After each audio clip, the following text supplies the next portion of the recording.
Dan kesederhanaan ini yang selama ini saya dengar dari jauh tentang Paus Fransiskus dan membuat saya selalu menyimpan respect kepada Paus Fransiskus. Terlalu lebay sekarang ini. Loh kok terhormat sekali. Mengagungkan orang di luar agama itu haram hukumnya. Tamu ngatur-ngatur tuan rumah. Umat mayoritas tunduk sama si Paus yang ngaku sebagai Bapak Suci.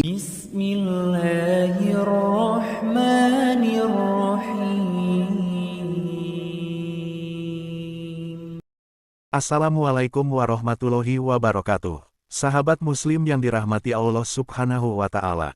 Berjumpa lagi dengan channel Hasika Wafa. Sebelumnya kami ucapkan banyak terima kasih dan kami doakan, semoga Allah subhanahu wa ta'ala senantiasa memberikan kesehatan dan menjauhkan kita dari segala musibah dan bencana. Amin ya robbal alamin. Pada video sebelumnya, kita telah membahas tentang kejanggalan yang terjadi di Masjid Istiqlal beberapa bulan terakhir sampai dengan imam besar yang menyambut Paus Fransiskus dengan berlebihan. Pada video kali ini, channel Hasika Wafa akan membahas tentang umat muslim yang merasa bangga dan kagum dengan Paus Fransiskus, dan bagaimana hukumnya dalam ajaran Islam. Sebagai seorang muslim kita meyakini, bahwa hanya Islam agama yang diridhoi Allah subhanahu wa ta'ala. Dan sesungguhnya kaum muslimin adalah kaum yang tinggi dan mulia. Maka seharusnya kita bangga menjadi seorang muslim, bukan malah ikut-ikutan dengan kegiatan agama non-muslim. Beberapa waktu yang lalu, saat Paus Fransiskus datang ke Indonesia, banyak orang yang terlihat kagum dan bangga ketika mereka bisa bertemu dan berjabat tangan dengan pemimpin Katolik tersebut. Bukan hanya umat Katolik saja yang merasa bangga dan harus saat kedatangan Paus Fransiskus ke Indonesia, namun umat muslim juga menunjukkan kebanggaan dan rasa hormatnya dengan menyambut kedatangan Paus Fransiskus. Bukan hanya masyarakat biasa yang merasa kagum dan bangga, namun banyak orang ternama dan ulama tanah air yang ikut bangga dengan Paus Fransiskus. Salah satu ulama tanah air yang juga kagum dengan Paus Fransiskus adalah Habib Djafar Al-Hadar. Dalam wawancara dengan salah satu media beliau mengatakan, Paus Fransiskus adalah sosok yang humanis dan penuh dengan kesederhanaan. Habib Djafar mengatakan, kesederhanaan yang tercermin dari Paus Fransiskus dapat menjadi contoh bagi dirinya dan anak-anak muda, yang seringkali menunjukkan kemewahan di media sosial. Berikut kita simak wawancara Habib Djafar tentang kesederhanaan Paus Fransiskus. Dan jam tangannya yang harganya berapa? 124.000. Wah, padahal saya pakai Apple Watch loh. Paus pakai dengan kesederhanaan. Tentu ini pukulan dan kritik keras kepada, saya gak mau mengatakan pemimpin, karena saya sebagai anak muda ingin introspeksi diri bahwa begitu banyaknya anak muda yang hidup dalam hedonisme dan mempertontonkan hedonisme itu di media sosial. Tentu ini kritik dari seorang paus melalui pesan kesederhanaan. Dan yang saya ketahui adalah sepatu paus itu biasanya berwarna merah dan berwarna putih.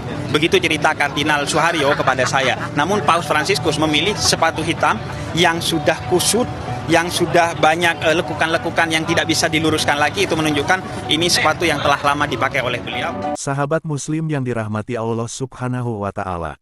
Islam adalah agama yang sempurna. Sempurna dalam akidah, ibadah, akhlak, maupun muamalah.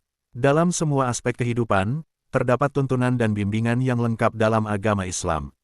Mulai dari bangun tidur hingga tidur kembali, semua sudah ada tuntunan dan bimbingan yang paling sempurna. Maka sudah seharusnya kita berbangga menjadi seorang muslim, bukan malah bangga ikut-ikutan kebiasaan umat agama lain. Lantas bagaimana hukumnya jika seorang muslim merasa bangga dan bahkan mengidolakan tokoh non-muslim?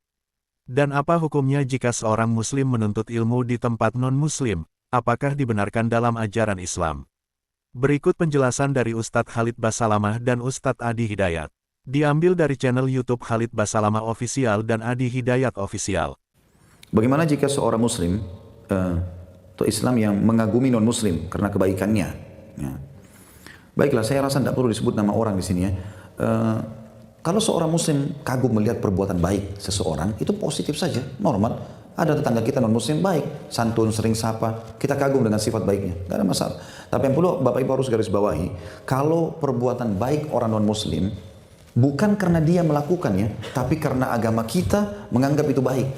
Ya, itu perlu digarisbawahi. Jadi kalau seorang non muslim senyum sama kita, ramah, karena agama kita memang menyuruh itu. Islam kan disuruh ya, senyum pada saudaramu sedekah, gitu kan. Tangan di atas lebih baik daripada tangan di bawah. Berarti dia berbuat itu kita nilai baik karena agama kita anggap itu baik. ya, bakti sama orang tua, tegur sapa dan saling membantu dengan tetangga, apalah segala macam. Ini jujur, amanah segala macam.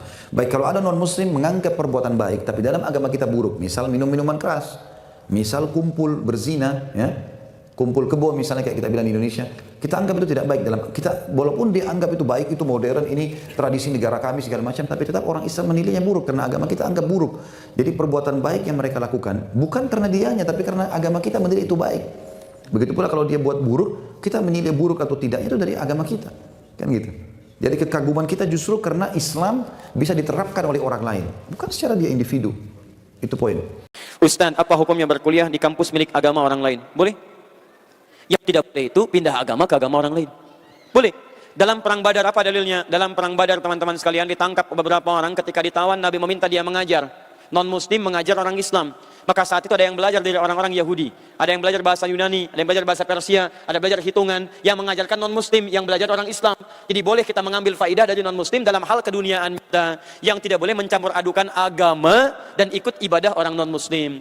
Pernah terjadi sekelompok non-muslim datang kepada Nabi malam-malam hari, utusan-utusan. Mereka mengatakan, ya Muhammad, kita memang beda, tapi jangan sampai perbedaan ini membuat kita berselisih. Kita gantian saja ibadah. Malam ini kami nyembah Tuhan kamu, besok kamu nyembah Tuhan kita. Turun satu surah disebut Al-Kafirun. Ujung ayatnya mengatakan lakum dinukum. Jadi kalau teman-teman diajak mengunjungi tempat ibadah, diajak ikut-ikutan, sampaikan, kami sangat menghormati, kami sangat toleran, mari kita saling berkasih sayang dalam urusan dunia. Cuman untuk ibadah kami tidak ingin ganggu. Kami duduk saja di sini, silahkan Anda ibadah. Setelah selesai mari kita berkawan kembali. Tapi dalam urusan dunia, ingat, bukan hanya belajar boleh, bahkan Anda punya makanan, bagi, itu sunnah. Pernah dengar hadis ini?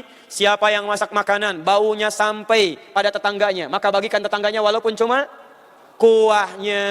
Baca sampai selesai hadisnya. Yang dimaksud bagi walaupun cuma kuahnya, bukan bagi kuahnya aja. Anda masak sotonya, Anda bagi kuahnya pada orang lain, tidak. Maksudnya, sekalipun yang dimasak cuma kuahnya, bagi kuahnya pada orang lain supaya dia tidak suudzon pada Anda. Tapi apakah hadis itu mengatakan kalau tetangga Anda non-muslim? Tidak. Anda tinggal di apartemen, Anda tinggal di rumah, samping Anda orang Korea non-muslim, Anda masak makanan, bagikan kepada dia. Begitu dia terima, dia katakan, aduh kamu baik sekali. Jawab, bukan baik, tapi ini Allah Tuhan saya perintahkan saya untuk berbagi. Sampaikan. Besoknya Anda masak sayuran, masak, bagikan. Begitu dibagikan, Masya Allah, dia katakan, kok kamu baik sekali, kemarin dikasih, sekarang dikasih. Sampaikan, Islam agama saya, Rasul saya mengajarkan saya untuk berbagi.